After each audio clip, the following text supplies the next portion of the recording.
I'd like to start today by introducing you to two young people I met recently, two incredible young people who've risked their lives fighting injustice and fighting for freedom. On the left, you have Aya, she's from Tunisia, and on the right, you have Lamine, he's from the Gambia. Both were active participants in peaceful revolutions in their country, fighting to overcome dictatorship, fighting to overcome corrupt governments. And when we met, we were talking about the issue of inequality, and what they were very passionate about was that changing government for them was just the beginning. They really wanted to build a fairer, better world, and it's that inspiration that I want to try and talk about a bit today. Have no doubt, we are facing an inequality crisis. We're seeing levels of extreme wealth that we've never seen before. 8 people, not just people, 8 men owning the same wealth as the bottom 3.6 billion people. When Oxfam started making these calculations, it was about 350 billionaires about 4 years ago. We had a picture of an aeroplane. Then it was 62 billionaires, we had a London bus. And then this year it's 8, and we're thinking, well, how small can it get? How unequal can our world become? And the facts are very serious. If you look at the poorest countries and the richest countries, the majority of them are seeing the gap between the richest and the rest of us increase rapidly. In rich nations, it used to be the received economic wisdom that as your country became richer, inequality fell and you became a more equal society. But something happened in the late 1970s to turn that around. And now in the majority of rich countries, inequality has been rising remorselessly. Now, why should we care about this? Why is it important that we've got more rich people with more money than ever before? There are a number of reasons.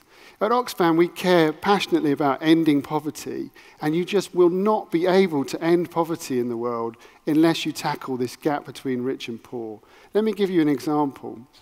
In Nigeria, they had 7% economic growth every year for a decade in the 2000s. And yet, who got the most of that growth? You can see from this graph. The vast majority, in fact, that almost all of the economic growth during that period went to the top 10% in Nigerian society, in a country where 10 million children still don't get to go to school, and many, many children die before the age of 5. Economic growth was strong, poverty increased, and the number of millionaires almost doubled. So it's incredibly important that we look at inequality too, and not just economic growth. But there are many other reasons why inequality is really important. I come from England, I come from the UK. I grew up in the south. I went to a government school, and on my way to school, I used to cycle past one of the most expensive private schools in the country. And I was young, I didn't think it made any difference. I didn't really know these people. I remember thinking that they had a nice cricket pitch, and it was quite a nice looking school, but it never really occurred to me that this was a big issue. Until I went to university, and I discovered that the majority of the people at university with me had gone to a private school. And when you look at the numbers, 7% of British children go to a private school, just 7%. Yet 50% of our journalists went to private school, 70% of our judges went to private school, and this, perhaps the saddest thing of all, more than half of our rock bands went to private school. Even Coldplay went to private school. So the working class bands of the past, the Clash, the Jam, even the Beatles, forget about it. Unless you went to private school, you can't get famous these days. And why is this so important? Because it's about social mobility. We all know about the American dream, the idea that if you're talented, you've got hard work, you've got something to give society, that you can progress. Well, the American dream has become an American nightmare. If you're born poor, you will die poor, particularly in the US, but all over the world. The idea that you can have mobility through society is getting harder and harder, and that's a really bad thing for humanity. If you think of all the challenges we face, if we face climate change, we face huge health problems, we need our best, most talented people. And lived and worked in schools in Africa, and you see particularly girls dropping out of school at the age of 7 or 8, having hardly learned anything. It just makes you wonder. Think of the squandering of talent. Think of the rocket scientists, the teachers, the engineers that as we speak are unable to go to school anymore. They may be working in the fields, will never benefit from that talent. So it's incredibly important. The other big problem with inequality is if you're rich, if you just buy a yacht or you buy a really nice car, it doesn't matter that much. But when you start buying politics, when you start buying the media, when you start buying impunity from justice, which we see all over the world, and not just in the poor world, you just have to look at Donald Trump's cabinet to see that the problem of billionaires in power and purchasing power is a serious issue all over the world.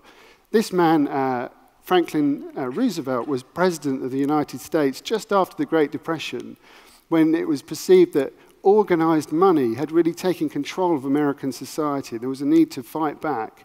And I think that's just as true now as it was then, that extreme wealth breeds capture of politics, capture of our economies, so we have an economy that works for the 1% instead of the rest of us. Some might say inequality is inevitable. It's like the rain or the weather. There's nothing we can do about it. When people say that, I like to show them this picture. Equatorial Guinea, small country in Africa, is actually a high-income country. It's got a per capita average income higher than Portugal, higher than Spain. But it has an infant mortality rate higher than Haiti. So it has incredible inequality. And these cars belonged to the son of the president of Equatorial Guinea. And there were some, I'm not an expert on cars, but some Maseratis, Mercedes-Benz. They were seized from him in a lawsuit that was brought against him in the United States for crimes against the people of Equatorial Guinea. They also seized his estate in Malibu, and he apparently owned the white glove that was Michael Jackson's at one point. They seized that too. The point of the story is that even in the most corrupt, difficult places on earth, there's an ability to fight back. That money was then given back to the people of Equatorial Guinea. And in Latin America, we've seen a real positive trend in the last 10 to 15 years. Countries all over that continent bucking the global trend, going in a different direction and reducing inequality. The gap between rich and poor is getting smaller. So it's not the case that this is inevitable. When countries make the right choices, we can close that gap with all the benefits that it brings. And what are the 4 main ingredients of reducing inequality? Warren Buffett is the 2nd richest man on earth. Every year, he goes through an exercise where he calculates his percentage rate of tax, how much he's paying, how much percent he's paying. And he compares that to what's paid by his secretary. And every year for the last 10 years, he's paid a lower rate of tax than his secretary. We're living in an upside-down world where the richest people no longer pay any tax. The richest corporations no longer pay hardly any tax. It's ordinary people that are paying the taxation. So we're seeing a kind of upwards vacuum of wealth and money going to the top. So one of the things that has to be fixed is the tax system. We have to have the richest people, the richest corporations paying their fair share. Education is crucial. Public services like health, that's what we saw in Latin America. You've seen a big investment in the kinds of services that poor people need for all the reasons that I outlined about social mobility, but also the huge cost to poor people when you don't have free healthcare, when you live in fear of getting sick because you can't afford to see the doctor. Investment in those kinds of things can transform inequality. And then finally, wages. We've seen wages stagnate for many, many ordinary people across the world, across Europe and in many other parts of the world, whereas wages at the top are shooting up. So things you can do to increase the minimum wage is what they did in Brazil to try and close that gap. But finally, what's the 4th ingredient? And I think this is the most important one. I've been involved in a lot of campaigns in my life, and I've been fortunate enough to work with a number of incredible people, and we're very much standing on the shoulders of giants, standing on the incredible campaigns from the past that brought us votes for women, that brought an end to slavery, an end to apartheid. Every single time you've seen progressive change in history, it's been through people power. It's been through the power of community, the power of ordinary people to speak up and to make sure that their leaders are working for them and not for the 1%. So I think people power is absolutely crucial in this story. And if we're going to combat the inequality crisis, if we want to imagine a better world, a fairer world, then we really need to come together more than ever to try and close that gap, to fight for a fairer world. And an alliance is forming across the world to do that. This picture is from the Philippines, where I was recently. They've just had a terrible dictator elected. He's carrying out many killings in the country. They're again on the streets risking their lives, fighting for a fairer society, fighting for a better world, which I think we can all imagine, and I think we all believe we could have and we must have. So I think it's incredibly important to understand that, yes, we know what needs to be done. We need to tax the rich. We need to spend that on services that benefit the whole community. We need to pay people a living wage. These are not rocket science. We know they work. But more than anything, we, and I mean you, I mean me, we need to fight for these things because otherwise we won't get them. We are the people that we've been waiting for.